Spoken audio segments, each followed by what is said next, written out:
Hello students, मैं Sunil sir और सैमेटिक्स learning में आपका स्वागत करता हूं। एक्सरसाइज 1.3 के प्रश्न संख्या 1 में लिखा गया है कि सिद्ध कीजिए कि √5 एक अपरिमेय संख्या है। तो इसमें प्रश्न में कह रहा है कि √5 को अपरिमेय संख्या सिद्ध करना है। तो हम लोग इसके विपरीत मान लेंगे, माना कि √5 एक परिमेय संख्या है। अब आपके दिमाग में ये चल रहा होगा कि यहाँ पे सत्यापित करने बोला है कि अपरिमेय है, तो अगर अपरिमेय सत्यापित करना है तो यहाँ पे परिमेय क्यों माने हैं। मान लीजिए कि जो भी नियम परिमेय संख्या का होता है वो नियम √5 में अगर मिला तो परिमेय है, और अगर नहीं मिला तो अपरिमेय हो जाएगा, क्योंकि संख्या, वास्तविक संख्या दो प्रकार का ही होता है, या तो परिमेय होगा या तो अपरिमेय होगा। तो अगर परिमेय संख्या के गुण इसमें मिल गया तो परिमेय लिखेंगे, और अगर नहीं मिला तो अपरिमेय लिखेंगे। तो इसी प्रकार से हम लोगों को सत्यापित करना है।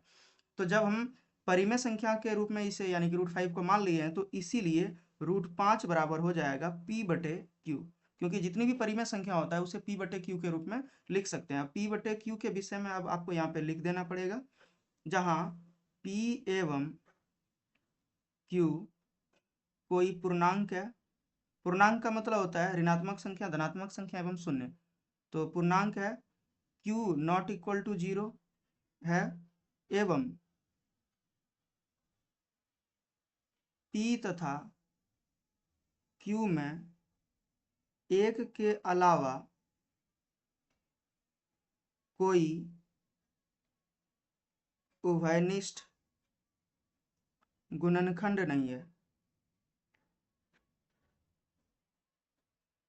अब आप थोड़ा सा याद करिए, इंट्रोडक्शन पार्ट में आपको हम बताए थे कि कोई भी यानी कि जब हम लोग परिमेय संख्या को लिखेंगे तो उसमें हम लोग 6/10 के रूप में नहीं लिख सकते हैं। मान लीजिए, क्योंकि इसमें देखिए क्या हो रहा है कि 6 को जब हम लोग लिखेंगे तो 2 × 3 ऐसे लिख सकते हैं अभाज्य संख्या के रूप में, और 10 को 2 × 5 के रूप में लिख सकते हैं। तो ये जो संख्या आपको देखिए दिख रहा है, ये यानी कि दोनों में जो है उसको हम लोग उभयनिष्ठ गुणनखंड बोलते हैं। तो इस प्रकार से नहीं मिलना चाहिए। मतलब 6/10 को 6/10 ना लिख करके हम लोग 3/5 के रूप में लिखेंगे। इसका अर्थ ये हुआ कि ये कटेगा नहीं, अब अभाज्य के रूप में यानी कि यहाँ पर संख्याएं आ गया।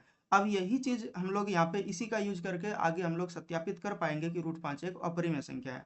तो यहाँ पे लिख दिए हैं, ये आपको याद रखना है कि P एवं Q कोई पूर्णांक है।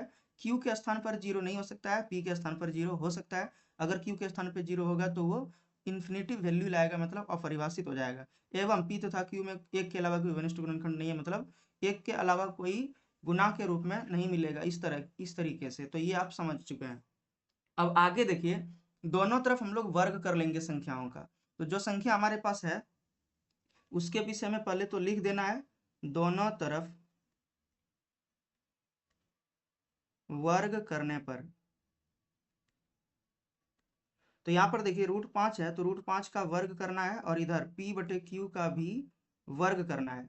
तो हम लोग लिखेंगे अगले स्टेप में, √5 का जब वर्ग करेंगे तो 25 हो जाएगा रूट में, और √25 का वैल्यू 5 होता है। और उसके बाद फिर देखिए P²/Q² इस साइड में हो जाएगा। इसीलिए यहाँ पे आप देख सकते हैं कि P² बराबर, ये जो भाग में है Q², ये इस साइड अगर ले आते हैं तो 5Q² बन जाता है। तो P² बराबर 5Q², यानी कि हमारे पास प्राप्त हुआ समीकरण 1। अब समीकरण 1 में आप यहाँ पे देख पा रहे हैं कि P² को हम लोग 5Q² के रूप में लिखे।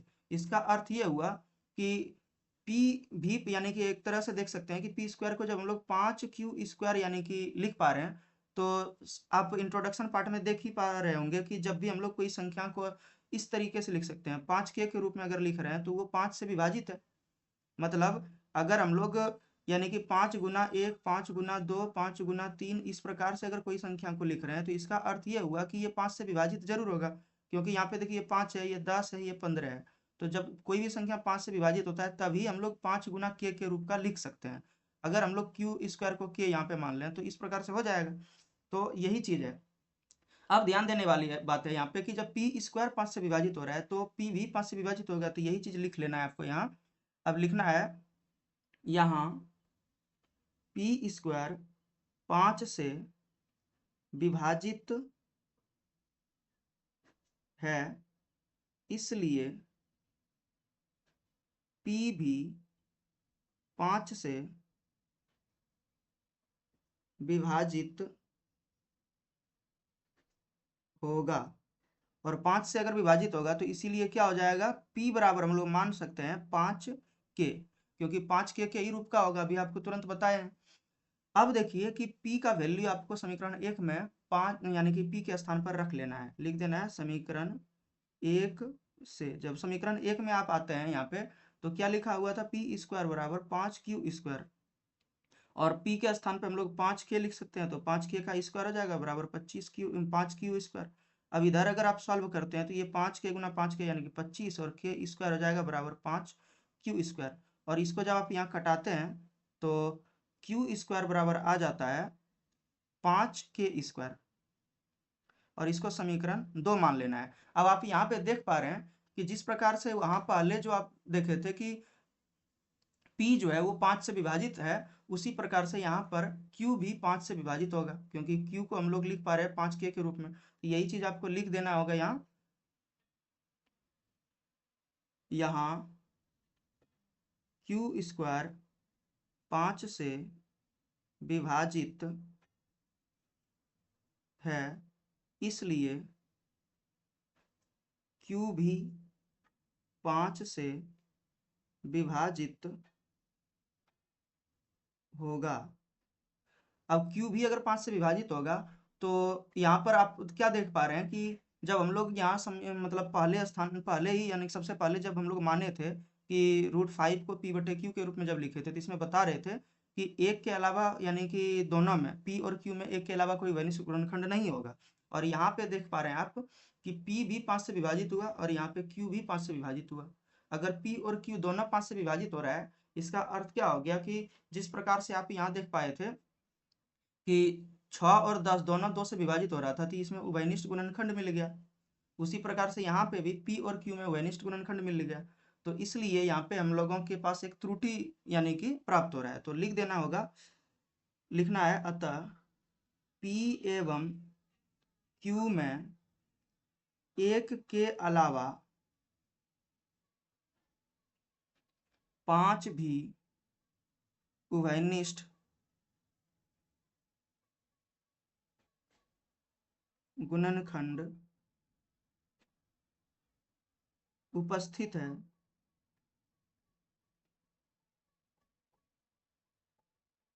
जो मेरे माने गए अर्थ का